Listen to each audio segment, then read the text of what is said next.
સમાચારથી દિલ્હીની આમ આદમી પાર્ટી સરકારના સમાજ કલ્યાણ મંત્રી રાજેન્દ્ર પાલ ગૌતમે રવિવારે તેમના મંત્રી પદ પરથી રાજીનામું ધરી દીધું છે। તેમણે એક કાર્યક્રમમાં ભાગ લઈ હિન્દુ દેવી દેવતાઓનો બહિષ્કાર કરવાના શપથ લીધા હતા। આ અંગે ભાજપે આપ સરકાર પર આકરા પ્રહારો કર્યા હતા। રાજેન્દ્ર પાલ ગૌતમે રાજીનામા સાથે પત્ર પણ લખ્યો અને કહ્યું કે આ ઘટના બાદ મનુવાદી માનસિકતાના લોકો મને અને મારા પરિવારને ધમકીઓ આપી રહ્યા છે। હું પાર્ટીનો સાચો સૈનિક છું। હું મારા સમાજના અધિકારો માટે લડતો રહીશ। હું નથી ઈચ્છતો કે મારા કારણે પાર્ટીને નુકસાન થાય।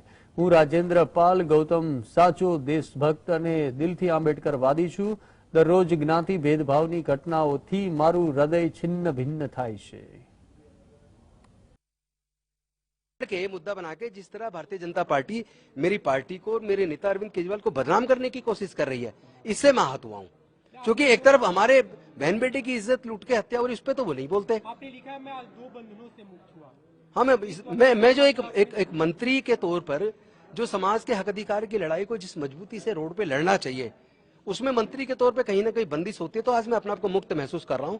मैं अपने समाज के हक अधिकार की लड़ाई को बेहद मजबूती से लड़ूंगा। ये जो मुझे धमकी दे रहे हैं ना, मैं इनसे डरता नहीं हूं। ये हत्या कर सकते हैं मेरी, मेरे परिवार की, लेकिन मैं अपने समाज के, अपनी बहन बेटे की इज्जत की लड़ाई को, मान सम्मान की लड़ाई को लड़ूंगा, चाहे इसके लिए मुझे कुर्बानी देनी पड़े। मेरे आप देखो ना ट्विटर पे, फेसबुक पे, और मेरे फोन पे देखो कितने फोन आ लिए धमकी के। आपने कोई शिकायत कराई है? नहीं, शिकायत तो अब देखेंगे ना, गृह मंत्री जी देखेंगे। शिकायत आपके माध्यम से करवा तो रहा हूँ। जा सकता, लगभग 2 महीने से ज्यादा जेल में है, तो इन पे भी अरविंद को जवाब देना चाहिए।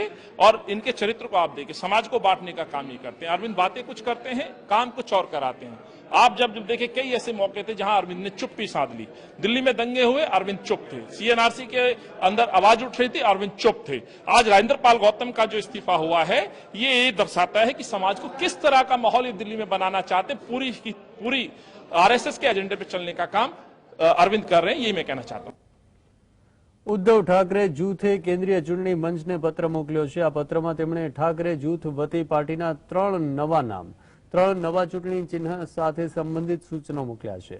ઉદ્ધવ ઠાકરે નંબર 1 પર શિવસેના બાળાસાહેબ ઠાકરે, નંબર 2 પર શિવસેના ઉદ્ધવ બાલાસાહેબ ઠાકરે અને ત્રીજા નંબરે શિવસેના પ્રબોધકર ઠાકરે નામનો વિકલ્પ આપ્યો છે।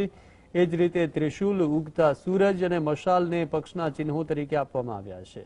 પોતાના પત્રમાં ઉદ્ધવે અપીલ કરી છે કે આ ત્રણેય નામ અને ચિહ્નો આપવામાં આવ્યા છે તેના પર વિચાર કરવામાં આવે। એટલે કે જો પસંદગી અનુસાર શિવસેના બાલાસાહેબ ઠાકરે નામ અને ત્રિશુલ ચૂંટણી ચિહ્ન આપવાનું શક્ય હોય તો પહેલા વિચારવું જોઈએ। જો આપવાનું શક્ય ન હોય તો અન્ય નામ અને પ્રતીકો ધ્યાનમાં લેવા જોઈએ। આ પત્રમાં ઉદ્ધવ ઠાકરે શિવસેનાના નામનો ઉપયોગ પર તુરંત પ્રતિબંધ લગાવવાની માંગ કરી છે। આ ઉપરાંત તેમણે ધનુષ અને તીરનું પ્રતીક ફ્રીઝ કરવા ચૂંટણી પંચને નિર્ણય સામે વાંધો ઉઠાવ્યો હતો અને કહ્યું હતું કે તેમનો જવાબ અને રજૂ કરેલા દસ્તાવેજોની પણ ચકાસણી કરવામાં આવી નથી। આ ઉતાવળમાં ચુકાદો આવ્યો છે। आपस में संवाद अच्छे ठीक नहीं थे, इसके लिए उनको पता ही नहीं चला कि हमने दे दिए। बाद में उन्होंने कल 8 तारीख को दोपहर 2 बजे तक की बात की।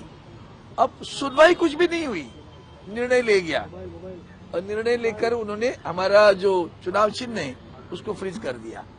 अब रही बात, उन्होंने कहा कि कल वापस 2 बजे तक जो भी आपको पर्याप्त चुनाव चिन्ह देने हैं, तो आदरणीय पक्ष प्रमुख उद्धव जी ठाकरे साहब ने 3 चुनाव चिन्ह दिए। उसमें से पहला है त्रिशूल, दूसरा है हमारा मशाल और तीसरा है उगता हुआ सूरज। तो ये सारे 3 चुनाव चिन्ह हमने उनके पास पर्याय करके दिए हैं। उसमें से अभी चुनाव चिन्ह देने का काम हमारा चुनाव आयोग करेगा। एक सिंपैथी लेने की कोशिश महाराष्ट्र में की जा रही है कि हमारा सिंबल फ्रीज हो गया, तो एक स्ट्रैटेजी थी ऐसे हमें लगता है, क्योंकि इलेक्शन कमीशन ने जब भी डेट दी है उनको कुछ भी इंफॉर्मेशन नहीं दी गई और जो लोगों ने नेक्स्ट डेट मांगी थी वो सब उद्धव जी के ही लोग थे। मतलब उनकी तरफ से ही ये मांगा गया था। उसी दिन पे हमने सब एफिडेविट्स दी हुई है। हमारी मेजॉरिटी प्रूव करने के लिए जो नंबर देना है वो भी हमने दिया है। तो हमारी तरफ से कोई भी चीज ऐसी नहीं थी कि जिसकी वजह से सिंबल फ्रीज हो। ચેન્નઈમાં આજે દ્રવિડ મુનેત્ર કઝગમના દિગ્ગજ નેતા એમ કે સ્ટાલિન એ યોજાયેલી સામાન્ય પરિષદની બેઠકમાં સર્વસંમતિથી પક્ષ પ્રમુખ તરીકે ચૂંટાયા। પાર્ટીના વરિષ્ઠ નેતા દુરાઈ મુરુગન અને ટીઆર બાલુ અનુક્રમે જનરલ સેક્રેટરી અને ટ્રેઝરર તરીકે બિનહરીફ નિમણૂક પામ્યા છે. 3 નેતાઓ બીજી વાર તેમના પદ પર ચૂંટાયા છે. ડીએમકેની 15મી સંગઠનાત્મક ચૂંટણી બાદ પાર્ટીના અધ્યક્ષ, મહાસચિવ અને ખજાનચીની પસંદગી કરવામાં આવી છે. એમ.કે. સ્ટાલિનના પિતા કરુણાનિધિના અવસાન બાદ સ્ટાલિન 2018માં પક્ષના અધ્યક્ષ તરીકે બિનહરીફ ચૂંટાયા હતા. દ્રવિડિયન ચળવળના ચિહ્ન અને ડીએમકેના સ્થાપક સીએન અન્નાદુરાઈ 1969માં કરુણાનિધિના મૃત્યુ બાદ પાર્ટીના ટોચના મહાસચિવ હતા, જેમ કે ડીએમકે પાર્ટીની સ્થાપના 1949માં થઈ હતી.